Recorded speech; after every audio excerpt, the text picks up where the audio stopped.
In this session, I will focus on one specific pose that can help you realign with your true self, make space for clarity, and take the first step towards a new, deeper sense of renewal and health. I'll introduce to you 4 restorative poses that you can practice on your own at home, following the same principles we'll cover here. During our lifetime together, we will focus in depth on just one pose, legs up the wall, called Viparita Karani, and some of you have for sure practiced this with me before. This will allow us to explore it more fully so you can really experience its effect. I chose this pose specifically as the amount of healing I've seen happening with this pose is incredible when used with consistency. So first, I'll briefly share the 3 poses you'll find in the guide, and then we'll dive deeper into the legs up the wall together. So let's dive into the teachings. The first one is thread the needle pose, Parshva Balasana, a healthy twist to improve well-being, digestion, and release shoulder and upper back tension from a long day of work, stress, and doings. Pose number 2, supported child's pose, Balasana. This resting pose is a peaceful way to end a busy day, help reduce stress, improves clarity, calms the nervous system, and enhances flexibility. The curling up in a ball like a baby is soothing and softening and super healing. Supta Baddha Konasana, one of my favorite poses, a wonderful, wonderful relaxed pose with tremendous amount of benefits, some of which is calming to the body and mind, reduces stress, helps with sleep, improves circulation and flexibility, and much, much more. So what you probably have noticed by now is that I've chosen poses that are very stress relieving, specifically with everything that's going on in the world today, so that there's a sense of coming in and back home at the end of your day to allow yourself to move into a deeper sense of sleep, specifically between 11 p.m. to 3 a.m., where your immune system is rebuilt. So legs up the wall refer to Viparita Karani. So what is Viparita Karani? Meaning in Sanskrit, Viparita means inverted, and Karani means in action. To describe this pose, it's a simple restorative yoga pose where your legs are raised vertically against the wall while your upper body lies flat on the floor.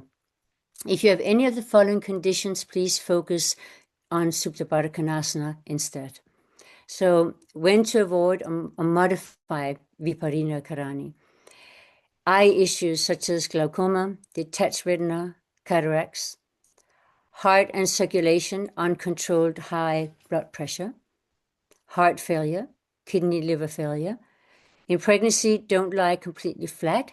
Please use props, modified as especially after first trimester. Menstruation, traditionally avoiding inversions for 2 to 3 days from first day. Injuries/surgeries, serious neck, back issues, sciatica, herniated disc, recent surgery. Other is dizziness, vertigo, hiatal hernia, not on a full stomach. And when I say not on a full stomach, that this pose is not comfortable to practice when you have a full stomach full of food. And so let's go into how we do this pose. The props needed here is bolster or blanket, 3-folded. So when you have a blanket, fold it into 3, or use a cushion that is approximately this height or a little bit higher. Yeah. And it's just more with comfort, right? So, and a sofa or an armchair can be used. So simply a blanket lay flat under the entire body, and that's how I like to practice it. A blanket under the neck, right? We don't want anything too much. We don't want the chin moving too much towards the heart or leaning too much back, but rather in a neutral position, aligned. This pose is beneficial for so many things. So guys, let's have fun here. Explore and let's go. Let's get away from the screen. Maybe find a place where you can bring your legs up, practicing listening so you get a real feeling of the work. Let's make it playful and have fun, right? So you can use a wall here, a door, a sofa, an armchair, as long as you can actually bring your legs up. So in the first is positioning yourself near a wall, preferably with a yoga mat or blanket for support, like we just spoke of.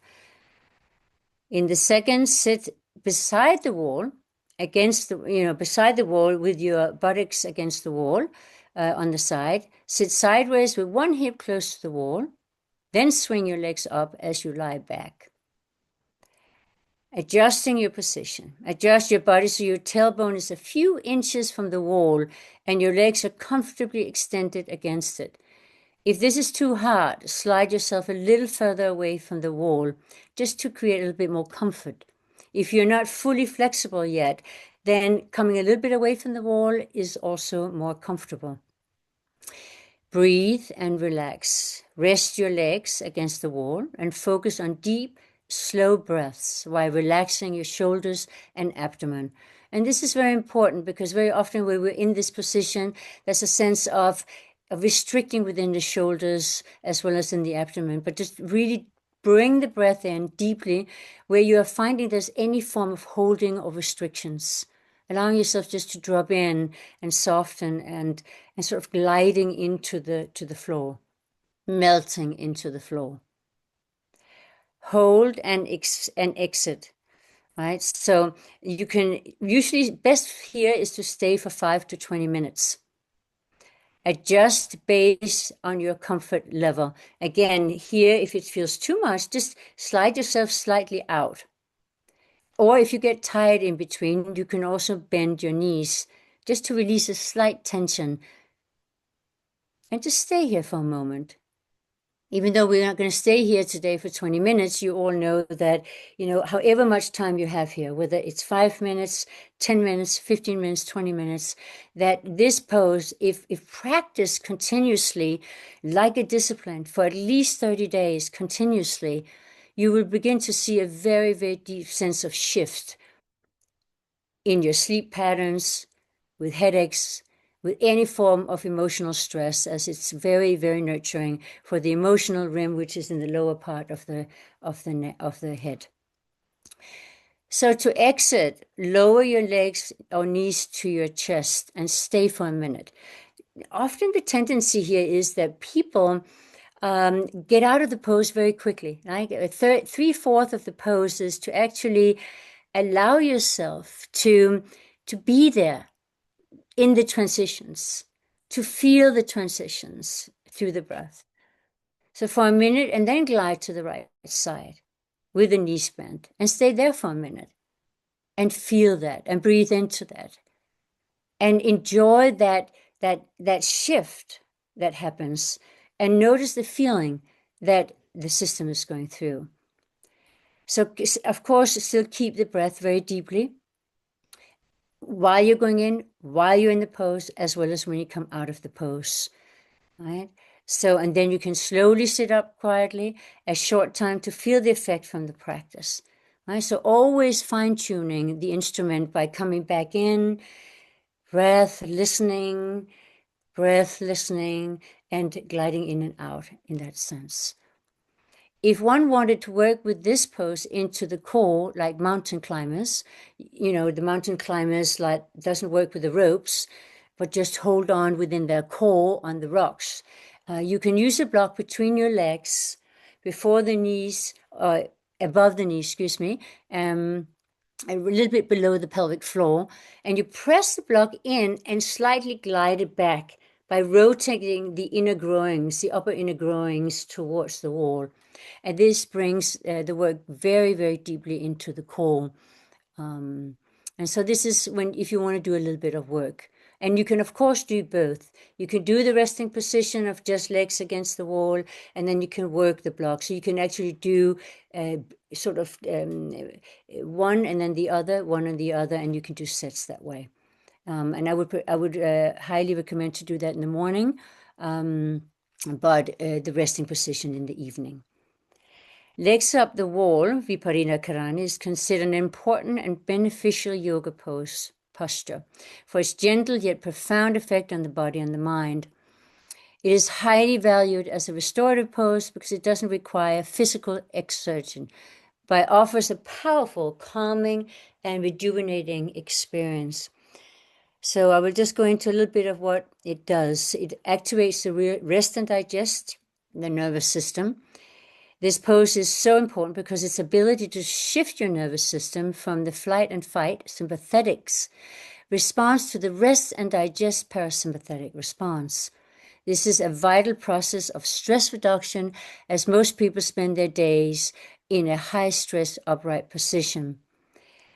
When you hold the pose and breathe slowly, you activate the vagus nerve, which signals to your brain that it's safe to relax. This process calms the mind, lowers heart rate, and decreases stress hormone cortisol. It improves circulation and lymphatic drainage.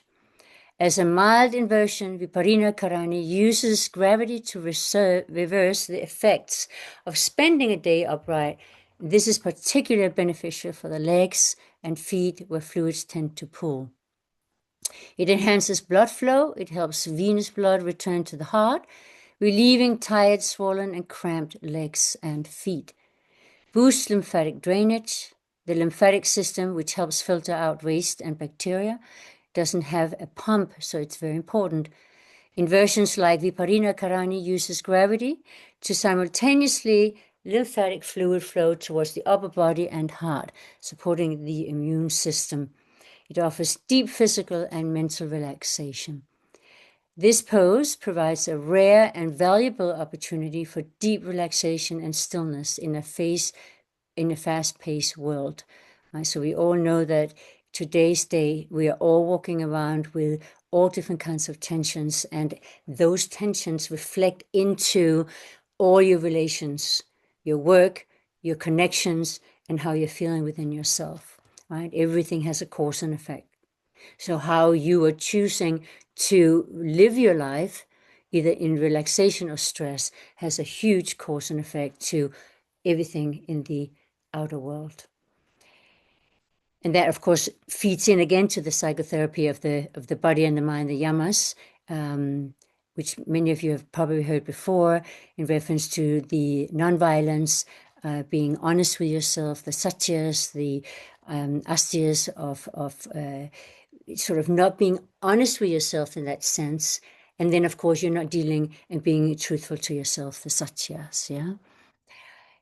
It aids sleep as a calming, de-stressing posture. It makes an excellent addition to a bedtime routine for promoting deep, restful sleep. And what I mentioned before is it nourishes the entire emotional system, which is the back rim of your lower head. It aids sleep as a calming, de-stressing posture. It makes an excellent addition to bedtime routine, which I just mentioned. It soothes the mind. The stillness and meditative quality of the pose helps reduce mental chatter and can alleviate symptoms of anxiety and mild depression.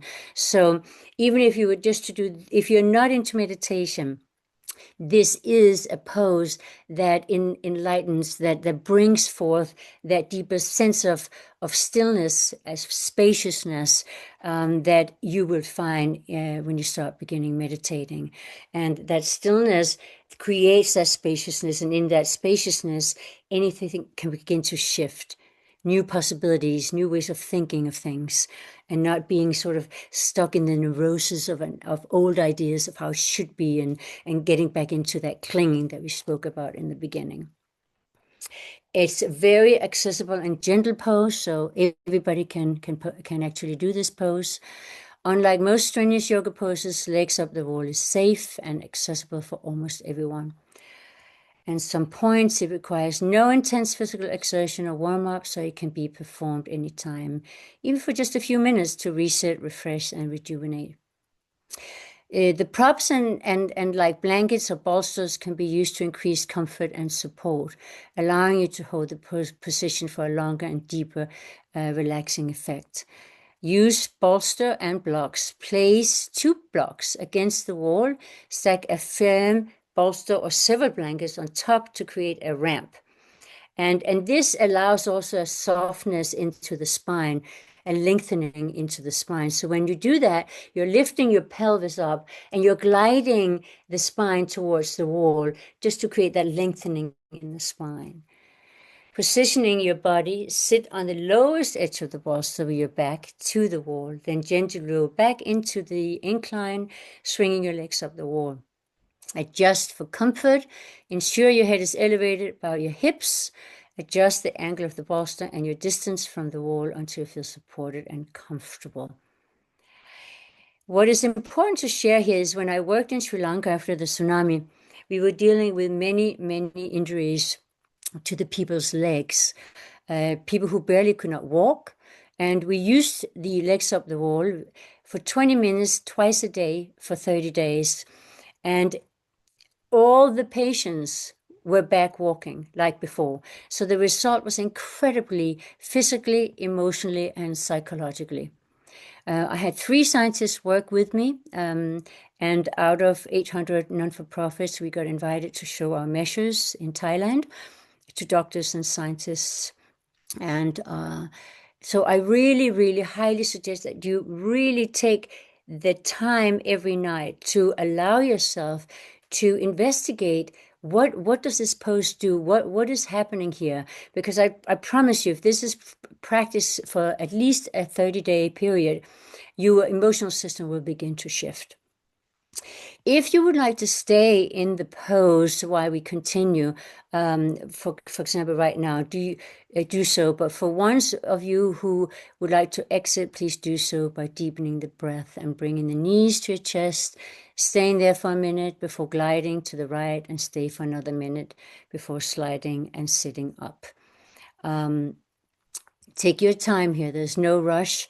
As you know, you will get a recap of this after. So, and you can always reach out for me and ask me on a later term if you have any questions. So brings relief to the legs. This is just a recap of this pose. It relieves the feet, the spine, and the nervous system, a gentle weight to the body into a state of deep relaxation and renewal. It regulates your respiratory system. This poses a strong support for the emotional system, nourishing the back rim of your head above neck. It's a gentle inversion that offers several benefits, including reduces stress, emotional issues such as sadness, anger, fear, and exhaustions, helps with headaches, helps deepen sleep and insomnia, improves circulation, and relieves from leg swelling and back pain. So important considerations. Always listen to your body and always do deep breathing into all asanas poses. If you experience any pain or discomfort, adjust your position or exit the pose while using your breath. Go slow, modify as needed. As I've already mentioned to you, you can use props like blankets or pillows to support your head, hips, or legs to make the pose more comfortable.